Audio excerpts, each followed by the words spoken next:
Bonjour et bienvenue, ici Nat et Lorraine et vous écoutez le podcast Ayurveda, le premier podcast francophone dédié à la médecine traditionnelle indienne. Un vendredi sur deux, nous recevons des invités inspirants pour aborder des thématiques variées autour du bien-être et de la santé au naturel.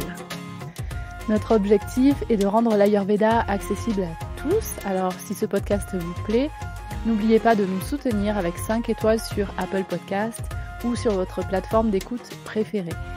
Et si vous souhaitez approfondir les bases de l'Ayurveda ou l'alimentation ayurvédique, vous pouvez vous procurer les packs du sommet de l'Ayurveda sur notre site podcast-ayurveda.com. Tout de suite, place à l'épisode du jour.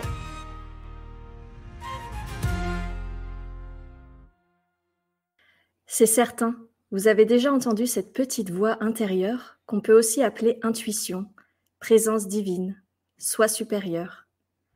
Mais est-ce que vous arrivez toujours à l'écouter et à faire la différence entre votre mental, vous savez, ce hamster qui tourne dans votre tête, et votre véritable voix intérieure, celle qui vous guide pour prendre les décisions les plus justes pour vous, pour votre santé, pour votre bien-être? Pour en parler, nous recevons aujourd'hui Natalia Avril, éducatrice de santé selon l'Ayurveda et facilitatrice de voix intérieure. Bonne écoute! Bonjour Natalia, bienvenue sur le podcast. Hola Natalia! Hola, Hola Natalia. Comment vas-tu Natalia aujourd'hui? Eh ben, très bien, très contente de faire cette interview podcast avec vous et de parler de ces sujets de la voix intérieure que j'adore ces derniers temps. Eh bien écoute, on est ravis de te recevoir. Je pense que bon nombre de nos auditeurs ne te connaissent déjà, puisque tu es assez présente sur les réseaux sociaux et puis tu as fondé aussi l'Académie Ayurveda. On t'avait déjà reçu sur le podcast Ayurveda, on t'avait reçu, tu étais venu parler avec nous dans l'épisode 20, on avait parlé de bien vivre son hiver selon l'Ayurveda. Tu t'en rappelles, c'était il y a longtemps. Oui. et l'épisode 26 sur la gestion des émotions.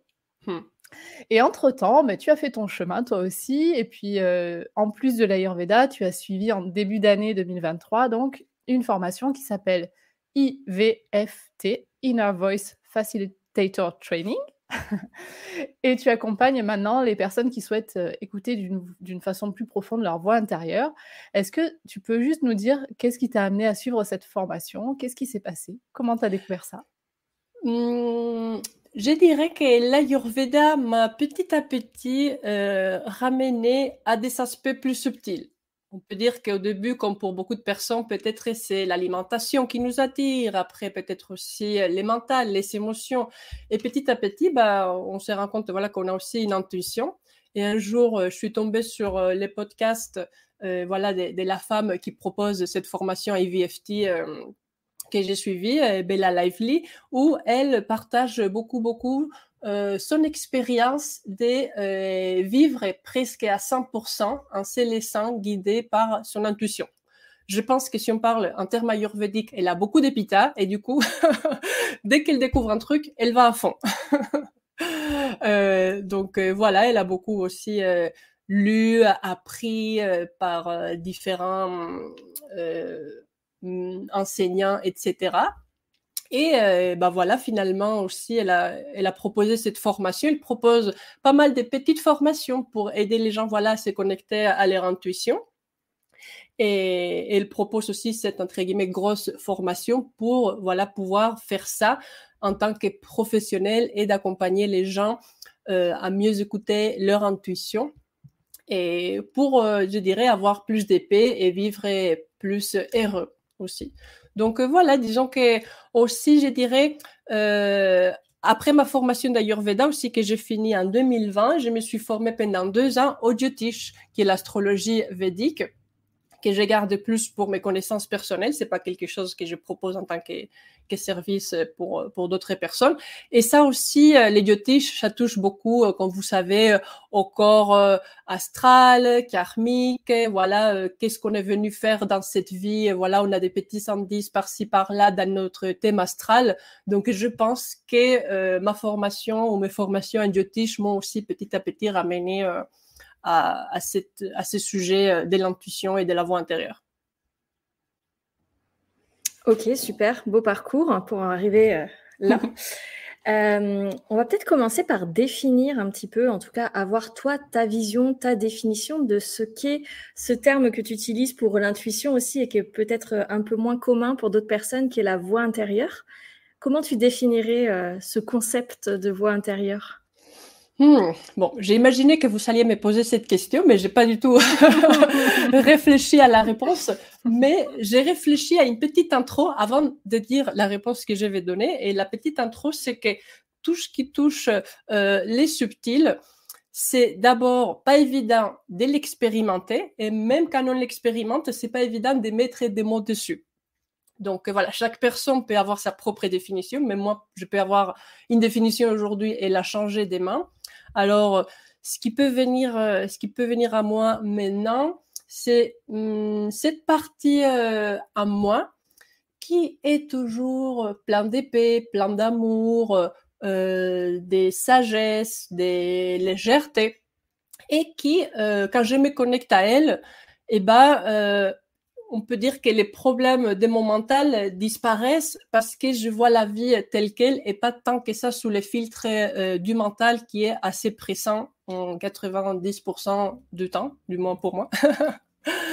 Et donc voilà, c'est cette partie à nous qui, comme tu as dit, peut nous servir des guides et qui est en sorte, voilà, comme notre GPS qui sait ce qui est le mieux pour nous et qui, voilà, peut se présenter à nous sous forme d'aimants, d'images, des signes. Et quand on arrive, voilà, à l'écouter et à la suivre, eh ben, on sent qu'on est plus aligné, en quelque sorte, qu'il y a plus de synchronicité qui arrive, que tout est plus fluide et que même aussi quand on traverse des moments difficiles, eh ben, on les traverse peut-être aussi avec moins de lourdeur. Ok. Et en définissant la voix intérieure, tu nous as aussi parlé du mental. Alors, comment est-ce qu'on fait pour faire la distinction entre les deux, entre notre voix intérieure et notre mental qui lui aussi nous parle? Ouais.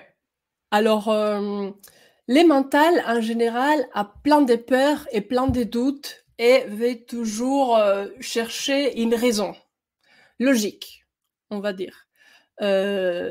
Donc, c'est pas évident de faire la différence. Je dirais que voilà, que revenir à soi au moment présent, à être en silence, à se concentrer sur sa respiration, voilà, la respiration, c'est un outil très puissant pour se connecter à sa voix intérieure et faire la différence entre les mentales et la voix intérieure. Mais sinon, voilà, des fois, ça peut aider. Tiens, est-ce que cette décision que je dois faire, est-ce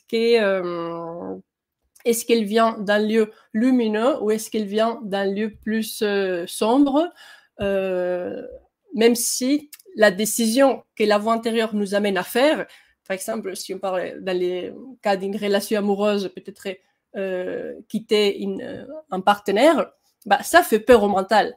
Mais peut-être que c'est la décision qui vient de la voix intérieure parce que c'est ce qui va aider la personne dans son chemin de vie et à peut-être trouver une autre relation encore mieux par la suite. Donc bon, c'est pas évident.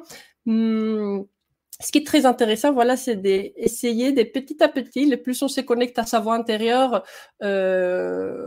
voir, voilà, quelle est, on va dire, la qualité de cette pensée que je suis en train d'avoir. Aussi, tiens, on parle en termes de qualité aussi dans l'Ayurveda. Est-ce que c'est léger? Est-ce que c'est lourd? Est-ce que ça me met en joie? Est-ce que ça me fait me contracter? Et justement, quels seraient les avantages à écouter cette voix intérieure, en fait, pour nous en tant qu'être vivant? Bah, être plus en paix avec sa vie, je dirais, parce que la voix intérieure ne voit pas les problèmes, ne voit pas les choses bien ou mauvaises. Et si on enlève ça du mental, eh ben, on peut vivre notre vie telle qu'elle est, même sans rien changer, mais juste plus en paix, plus en sérénité. Et ça, l'autre jour, j'étais en train de lire, et comment ça s'appelle, Le pouvoir du moment présent. Et il y a un moment donné, Eckhart Tolle, l'auteur, dit une phrase, je ne sais pas exactement quelle est la phrase, mais ça m'a fait me poser une question qui était comment je verrais ma vie si j'avais pas de problèmes. Et quand j'ai dit si j'avais pas de problèmes, ça ne veut pas dire que du jour au lendemain, je suis avec plein d'argent, avec la maison idéale, en couple avec la meilleure personne du monde. Non, c'est comment je verrais ma vie si elle est telle qu'elle, juste qu'il n'y a pas de problème vis-à-vis du mental. Et j'ai imaginé, voilà, j'étais au lit, j'ai imaginé, voilà, comment je suis quand je me réveille, quand je vais boire un café, quand je travaille, et tout est juste en paix, joyeux, juste il n'y a pas de problème pour les mentales. Donc je pense que vivre, voilà, avec cette filtre et de la voix intérieure, c'est aussi, voilà, c'est se rendre compte que la vie, c'est beaucoup plus d'expérience et qu'il n'y a pas tant de problèmes que ça, que les problèmes, c'est le mental qui les fait. Mais si on se connecte aussi à l'ici et maintenant, comme notre voix intérieure aussi, voilà, qui vit dans les moments présents, et ben, on voit de moins en moins des problèmes et on est plus en plus en paix avec notre vie telle qu'elle est ici et maintenant. Ce qui ne veut pas dire qu'on est résigné et qu'on ne va pas la changer. Non, on peut la changer, mais juste dans la joie et pas comme un problème à résoudre. Oui, oui, ben, carrément. Et alors, bah, du coup, qu'est-ce qui nous empêche de le faire? Parce que finalement, ça paraît simple sur le papier, comme tu le dis. Ouais. On a juste à écouter notre voix intérieure et c'est OK. Ouais. Mais qu'est-ce qui nous empêche de le faire au quotidien, en fait? Je dirais que c'est surtout l'identification au mental, l'identification aux émotions et aussi... oui, c'est surtout ça, parce que quand on s'identifie au mental et aux émotions, bah, on peut voir les choses plus sombres qu'elles ne le sont. Aussi, voilà, on dit souvent que deux personnes qui vivent la même expérience peuvent avoir une vision de leur expérience complètement différente. Voilà, imaginez quelqu'un te vole ton sac, Nathalie, et une autre personne. Peut-être qu'une personne est en paix, dit bon, ok, il me l'a volé, bah, je vais m'acheter un nouveau sac, je vais aller à la police et tout ça dans les calmes. Et l'autre, peut-être qu'elle va être hyper fâchée pendant des semaines ou des mois, que elle va avoir des cauchemars la nuit parce qu'elle est en train de penser, de parler aussi tout le temps de son problème. J'ai mis entre guillemets problème parce que voilà, ça dépend de la perception de la personne, la situation qu'elle est en train de vivre. Ok, très bien. Est-ce que tu peux nous expliquer un petit peu, alors on en parlera peut-être un petit peu après, mais avec Nathalie, on a eu la chance d'expérimenter une séance avec toi. Mais pour les personnes qui se disent « Ah tiens, j'écouterai bien ma voix intérieure », comment se passe une séance? Comment ça se déroule? Ouais. Qu'est-ce qu'il faut comme prérequis pour pouvoir faire une séance? Disons que les seuls prérequis est d'avoir l'élan ou l'envie d'en faire une. C'est tout. Peut-être aussi avoir une connexion Internet, parce que ça se passe en ligne. Mais voilà, il y a que ça comme condition, c'est-à-dire que ça doit pas être tant que ça une condition pas une condition, une envie du mental, mais vraiment une envie de quelque chose en nous qui nous dit, tiens, j'ai envie de faire une séance de voix intérieure. Donc, c'est la seule chose comme prérequis. Et comment ça se passe? Alors, d'abord, la durée est assez longue, de 1h30 à 2 heures, parce que comme ça, voilà, la personne peut avoir beaucoup de temps, surtout au début, si peut-être elle arrive un peu moins bien à se connecter à sa voix intérieure pour s'y relâcher, pour revenir à soi, se concentrer sur sa respiration et sur son corps. Voilà, ça c'est quelques conseils que je donne à la personne pour aussi revenir au moment présent. Et après, la personne aussi, je peux ne rien connaître de la personne et je peux faire une séance de voix intérieure avec elle parce que, en général, les humains, on se préoccupe pour les mêmes sujets. Donc, je pose des questions à la personne sur... ça peut aller jusqu'à 4 sujets principaux. Après, bien sûr, il peut y avoir d'autres sujets qui émergent lors de la séance. Mais sinon, voilà, j'ai 4 sujets en tête où je peux poser des questions qui sont les travail et l'argent, les relations personnelles, la santé et la vision qu'on a aussi de notre corps physique et aussi les événements dans le monde, je sais pas, les changements climatiques, la politique, les guerres et tout ça. Et voilà, mais la personne ne doit pas au préalable me dire tiens, j'aimerais parler du travail ou de la famille ou de machin, parce que de toute façon ça va venir dans la séance, et j'ai fait aussi confiance que la voix intérieure de la personne va entre guillemets guider la séance là de la façon qui soit le plus bénéfique pour elle, qu'elle entend les messages dont la personne a besoin ici et maintenant. Donc voilà, comme j'aime bien dire, ce qui se passe dans une séance de voix intérieure est ce qui devait se passer, et tout est juste, peu importe si la personne se concentre sur un seul sujet, ou on parle des 4 sujets, s'il y a beaucoup ou pas beaucoup aussi de libération émotionnelle, parce que ça c'est quelque chose aussi qui peut se passer pendant une séance de voix intérieure. Voilà. Ok. Est-ce que dès le départ, par rapport à ton expérience, tu as remarqué qu'il y a des personnes qui ont plus ou moins de facilité à se connecter à leur voix intérieure? Tu vois, par exemple, il y a des personnes qui peuvent dire ah là là, moi je n'arrive pas à écouter mon intuition, ou j'ai du mal à me connecter à mes sensations corporelles, à ma respiration. Est-ce que tu as remarqué des différences parmi les personnes que tu accompagnes? Un peu, mais pas beaucoup, parce qu'aussi je dirais que les personnes que j'ai accompagnées jusqu'à présent, et peut-être même aussi dans le futur, elles sont déjà cette subtilité peut-être en elles, voilà, d'avoir fait du yoga, de la méditation, de savoir voilà qu'ils ont une intuition. Donc en général, les personnes arrivent plus ou moins bien, peut-être pas, comme tu disais Nathalie, peut-être pas au tout début de la séance, mais sinon, voilà, comme je disais, comme la séance elle est longue, peut-être au bout d'une demi-heure, la personne est déjà assez bien connectée à sa voix intérieure. Et est-ce que tu préconiserais plusieurs séances, ou une seule séance suffit? Je dirais que c'est au choix de la personne et de sa voix intérieure. Alors moi, par exemple, quand j'ai suivi cette formation de voix intérieure, et avec mes collègues des formations, on échange des séances assez régulièrement. Donc moi-même, je reçois des séances tous les mois. Après, par exemple, je sais que ma prof, mon enseignante, elle reçoit pas des séances parce qu'elle fait, on va dire, des auto-séances avec elle-même. Soit en écrivant sur un journal, soit elle allume un enregistreur de son téléphone et elle fait un peu la voix du mental et après les réponses de la voix intérieure. Donc, je dirais que aussi mon enseignante, quand elle a conçu, on va dire, ce type de séances, pour elle, le but c'était que ses clients fassent qu'une seule séance avec elle, pour qu'ils voient, voilà, qu'ils sont une voix intérieure, qu'ils puissent expérimenter, voilà, la sagesse que la voix intérieure les répond par rapport aux problèmes, aux questions de son mental. Et qu'après, voilà, il se débrouille tout seul. Mais aussi, je sais que par l'expérience d'autres facilitateurs de voix intérieure, des fois, pour certaines personnes, faire un suivi sur plusieurs mois pourrait être intéressant. Donc, je pense que ça dépend du facilitateur, de la personne.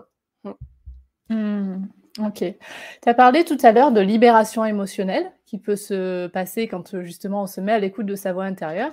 Quels sont les résultats qu'obtiennent les personnes que tu accompagnes par rapport à ça? Qu'est-ce qui peut se passer pendant les séances en termes de libération émotionnelle? Alors, la libération émotionnelle, tout d'abord aussi dire que c'est quelque chose aussi d'assez récent et nouveau pour moi, parce que peut-être comme beaucoup de personnes, j'avais tendance à pas trop exprimer, accueillir, identifier mes émotions. Et ce qui est bien, c'est que pendant les séances de voix intérieure, on s'autorise à vivre tel qu'on est. Et si des fois, par un sujet, on reçoit une émotion plus ou moins forte, on est autorisé à la vivre, à la sentir dans notre corps et à les laisser s'exprimer pour qu'elles puissent se libérer. Et j'ai oublié la question. La question, c'était qu'est-ce qui peut se passer en termes de libération émotionnelle? Enfin, quels sont les résultats? Oui, les résultats, c'est que la personne trouve de la paix par rapport au sujet qui a fait émerger cette émotion. Par exemple, l'autre jour, j'étais en train de faire une séance de voix intérieure avec une de mes copines parce que récemment, avec ma mère, on a adopté un chaton et j'avais quelques préoccupations dans la tête. Tiens, est-ce que si on le laisse seul à la maison, est-ce qu'il va être très bien? Et bon. Et après, j'ai aussi évoqué que quand j'avais 15 ans, j'avais un chien et qu'au bout de 5 ans, il est parti, il n'est pas revenu. Et bon, c'est quelque chose, c'est un deuil que j'ai déjà réalisé. Mais à un moment donné, la personne qui m'a posé la question, qui m'a fait la séance, a posé une question et je me suis mis à pleurer parce que j'ai ressenti beaucoup de tristesse d'un coup. Et ben, j'ai accueilli cette tristesse, je l'ai sentie et au bout de peut-être 2 minutes, elle était partie. Donc voilà ce qui peut se passer. Ce qui peut se passer, c'est que l'émotion arrive, on la laisse venir et on peut passer 2 minutes, 30 secondes, 15 minutes là-dedans, mais c'est OK. Et après, on sent comment, voilà, les petites histoires mentales qui a en quelque sorte réveillé l'émotion, bah, elle n'a plus d'impact émotionnel sur nous. Tu sais, pour beaucoup de personnes, ça peut être difficile d'accueillir ces émotions, justement. Est-ce que c'est quelque chose que tu facilites pendant la séance? Tu accompagnes la personne à accueillir cette émotion? Bien sûr. Ah oui, oui, ça c'est quelque chose où on m'a dit que je suis très, très rassurante. Voilà, j'ai dit tout le temps à la personne, c'est OK de sentir cette émotion, elle est la bienvenue, t'as rien fait de mauvais, on ressent tous des émotions, elle est là parce qu'elle est prête à être libérée en toute sécurité. Où est-ce que tu la sens dans ton corps? Ramène là-bas ta respiration, prends ton temps, on n'est pas pressé. Voilà, j'ai dit tout ça, peut-être pas si rapide. Aussi. Et donc, la pression, tu sais, tu rajoutes de la pression sur, sur l'émotion. Ça peut arriver parce que des fois, les personnes, et je pense que je m'inclus quand je dis les personnes, sentent peut-être une petite honte de recevoir une émotion. Donc, et ça rajoute bien sûr des émotions. Donc, ça veut dire qu'il faut peut-être libérer la honte qu'on reçoit d'abord pour avoir l'émotion et après l'émotion qui était à la base. Donc, mais c'est OK. Ouais, c'est assez magique comme moment en fait. Alors pour le coup, je vais parler un tout petit peu, témoigner de moi ce que j'ai vécu lors de ma séance. Au début, j'avais énormément de mal à me déconnecter du mental et j'avais vraiment pris cette séance comme alors, je ne connaissais pas du tout cette facilitation, les séances de voix intérieure. Je me suis dit, ah, ça va être un petit moment de méditation, rien que pour moi. Natalia, elle est là rien que pour moi, c'est trop bien. Et finalement, comme je te l'avais partagé, Natalia, en fait, au bout d'un moment, on est tellement dans notre respiration, on se coupe du mental et de l'environnement. En plus, on met un casque, ta voix, elle est presque dans notre tête, en fait. On sait même pas. Moi, j'arrivais plus à identifier que c'était ta voix. J'avais l'impression que tu étais à l'intérieur, en fait. Et puis, tu poses des questions, mais en fait, on réfléchit plus trop à la question. On a ce sentiment qui arrive de réponse, en fait. Et puis, moi, j'ai vécu cette libération émotionnelle sur un sujet sur lequel je ne m'y attendais pas et qui n'était pas triste en soi, en plus, pas du tout. Donc, c'était vraiment, alors à la fois bizarre, mais mon mental n'était plus là. Donc, de vivre cette émotion. Après, avec réflexion, je me suis dit, mais pourquoi je me suis mise à pleurer comme ça? Il n'y avait rien de triste, mais c'était hyper juste et tu m'as vraiment bien accompagnée dans ce vraiment de vivre cette émotion pleinement en fait. Et je me sentais hyper légère après. C'était vraiment un bonheur de se sentir légère, plus légère qu'avant la séance. Et vraiment sans raison particulière, il n'y avait pas d'explication en fait rationnelle à ça. Et c'était OK en fait. Et ça fait du bien. Ouais. Ouais, ce que tu as partagé aussi, c'est quelque chose qui peut arriver, c'est qu'on reçoit une émotion, mais on ne sait pas quelle est l'histoire mentale qui est attachée à elle. Ça m'est arrivé aussi personnellement, et voilà, il y a des personnes que j'accompagne, comme toi, voilà, ton mental n'avait aucune idée de pourquoi tu avais cette émotion, mais peu importe, voilà, peu importe si on connaît l'histoire mentale qu'il y a derrière ou non, l'émotion est la bienvenue. On est présent à elle et à son corps physique parce que aussi les émotions, c'est en quelque sorte une expression du mental dans les corps physiques. Et voilà, et et on fait le travail, entre guillemets. Juste, on laisse notre présence libérer cette émotion et c'est tout. Oui, d'autant que l'émotion, c'est pas forcément quelque chose de négatif ou de désagréable. C'est-à-dire que, est-ce que pendant les séances, tu arrives aussi à avoir des émotions positives? J'imagine, Natalia, tu as dû recevoir plein de fois ça, tu vois? Des fous rires. Ouais. Ouais. Alors, deux choses à dire sur ça. Tout d'abord que les émotions voilà, qui sont liées au mental, tristesse, peur, machin, notre mental a tendance à les classer comme désagréables. Mais justement, aujourd'hui, j'écoutais quelque chose pendant que je me baladais, quelqu'un qui partageait que quand il se sentait triste, qu'il était joyeux de sentir la tristesse. Donc voilà, peut-être qu'il y a des gens pour qui ressentir ces émotions, c'est pas forcément quelque chose de désagréable. Et aussi, ce qui peut arriver, et je dirais que ça arrive aussi souvent lors d'une séance de voix intérieure, c'est de ressentir, je sais pas si on peut les appeler des émotions, moi j'aime bien dire que ce sont des émotions liées à la voix intérieure, des paix, des joies, d'amour, de légèreté. Et une fois, j'ai démarré une séance de voix intérieure que j'ai reçue en disant les mots cats en anglais, parce que c'était en anglais qui devait dire des chats, et juste ma voix intérieure voulait que j'expérimente la légèreté de commencer la séance en disant n'importe quoi, et j'ai vraiment senti à l'intérieur de moi une légèreté que je pense j'avais pas senti depuis longtemps, et juste voilà, avec une petite bêtise comme ça. Et d'autres fois, beaucoup de personnes que j'accompagne, leur voix intérieure souhaitent que la personne expérimente voilà l'amour qu'elle a pour elle, ou le calme. Donc tout ça aussi, ce sont voilà des émotions que notre esprit pourrait classer voilà comme plus agréables, qu'on peut vivre lors d'une séance de voix intérieure, ou aussi voilà peut-être pendant une méditation, ou juste si on se laisse voilà, connecter à ces qualités-là de notre voix intérieure, on peut aussi les vivre.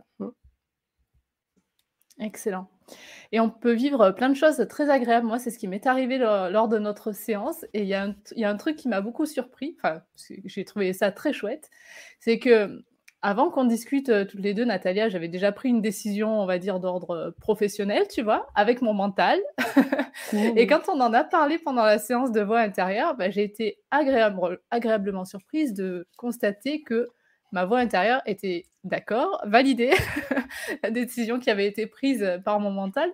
Et ça, je trouve ça super chouette, tu vois, de pouvoir valider certaines décisions, ou de pouvoir, tu vois, s'apercevoir qu'en fait, on est vraiment sur le bon chemin par rapport à ce que nous dit notre intuition.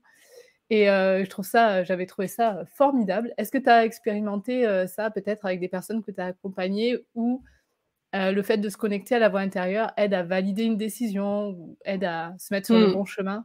Ouais, je dirais que c'est surtout voilà avec une de mes collègues de formation que j'ai accompagné pendant 4 mois en faisant voilà une séance tous les 2, 3 ou 4 semaines. Voilà, comme on fait des séances et qu'on se connaît, au tout début de la séance, on papote, elle m'explique quelles sont les préoccupations de son mental, ou les choix qu'elle a fait, mais qu'elle veut avoir une confirmation par les mentales.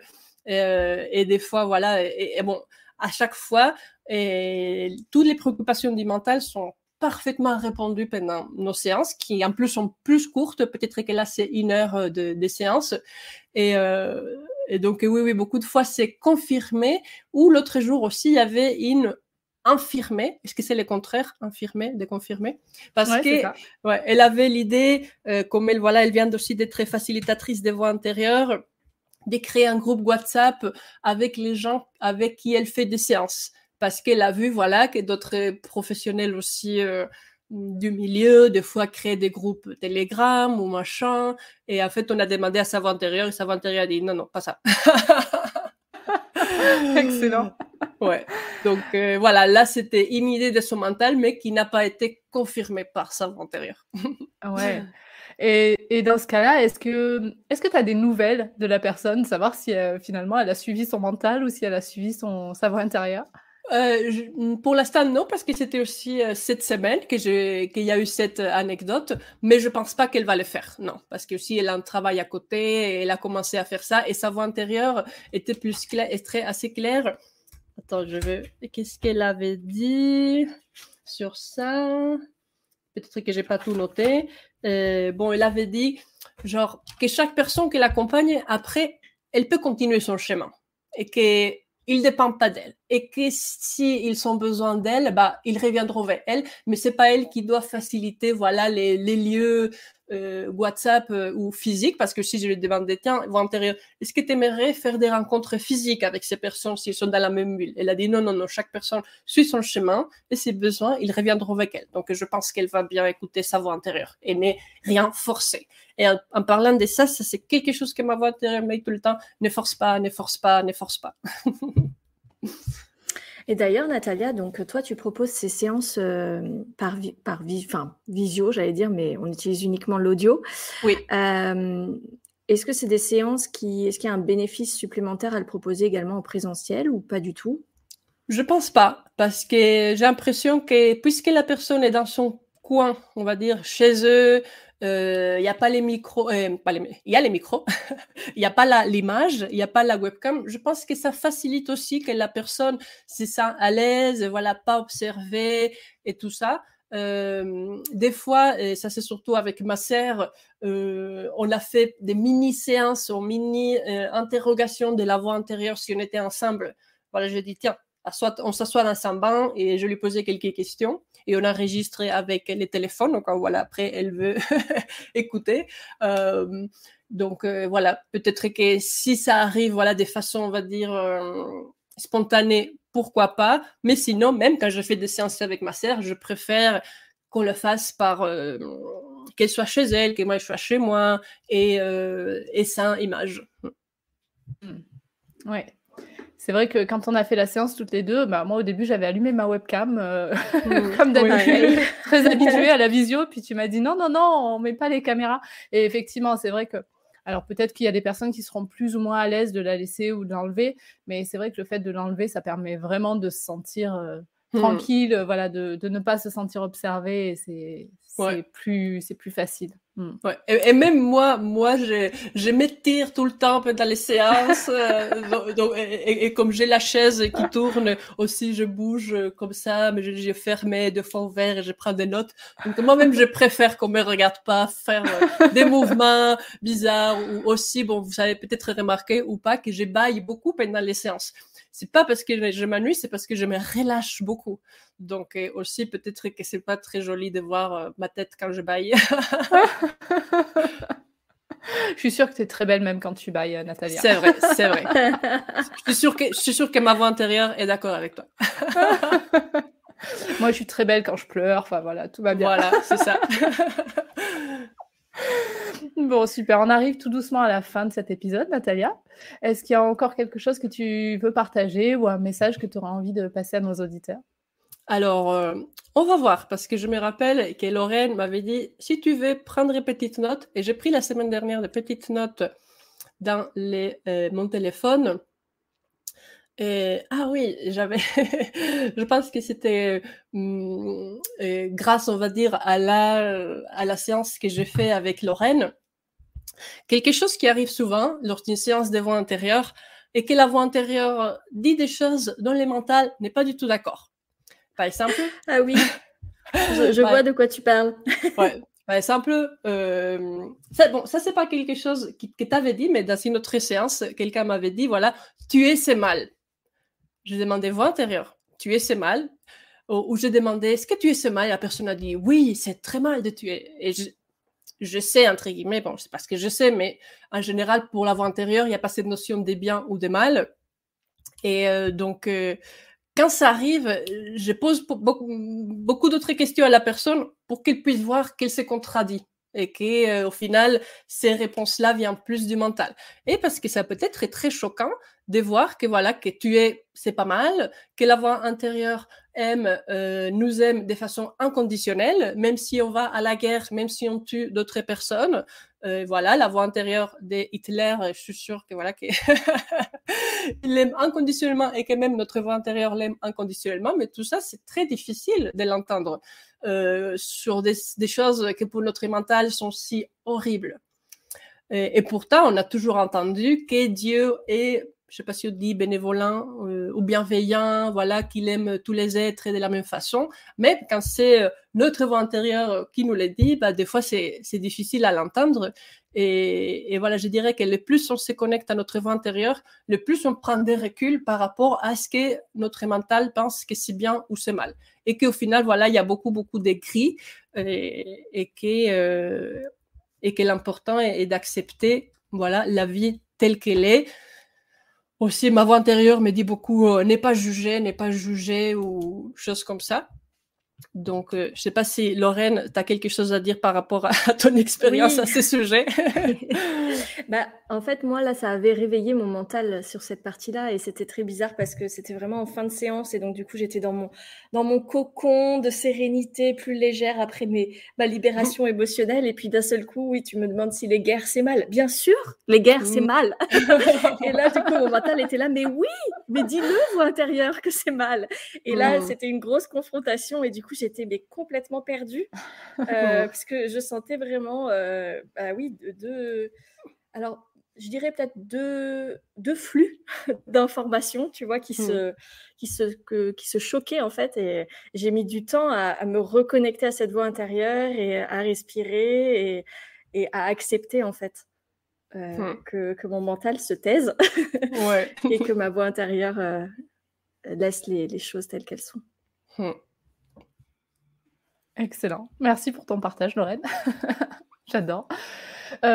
Natalia, on n'avait pas du tout prévu ça, mais j'ai envie de te demander, et si c'est OK pour toi et si tu penses que tu peux y arriver, de proposer à nos auditeurs un petit exercice pour se connecter à sa voix intérieure. Est-ce que c'est quelque chose que tu peux faire en live comme ça? Oui, carrément. Oui, c'est génial. Très bien. Alors, pour les auditeurs qui ne sont pas en train de conduire, surtout, qui peuvent s'asseoir et fermer les yeux, voilà, bah, faites ça. Asseyez-vous ou allongez-vous si vous les préférez et ramenez votre attention sur votre corps et plus précisément sur la partie de votre corps où vous avez l'habitude de ressentir votre intuition, votre voix intérieure. C'est normalement les cœurs ou les ventres, mais si c'est toute autre partie, c'est très bien aussi. Et faites quelques grandes inspirations et surtout des grandes et lentes expirations.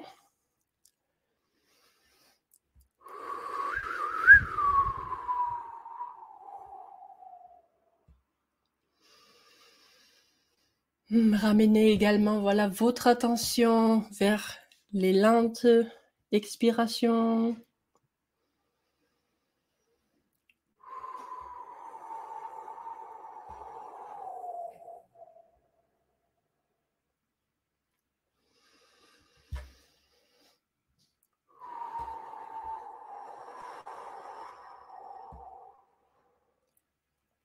Et maintenant, voix intérieure. Quels sont les messages que tu souhaites partager avec moi ici et maintenant? Ça peut être un mot, une petite phrase, un ressenti physique.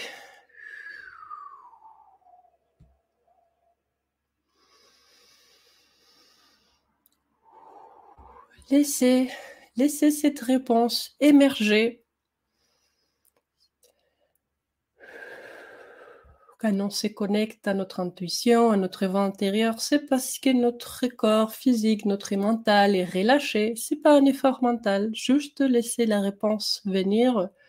Voix intérieure, quel est le message que tu souhaites partager avec moi, ici et maintenant?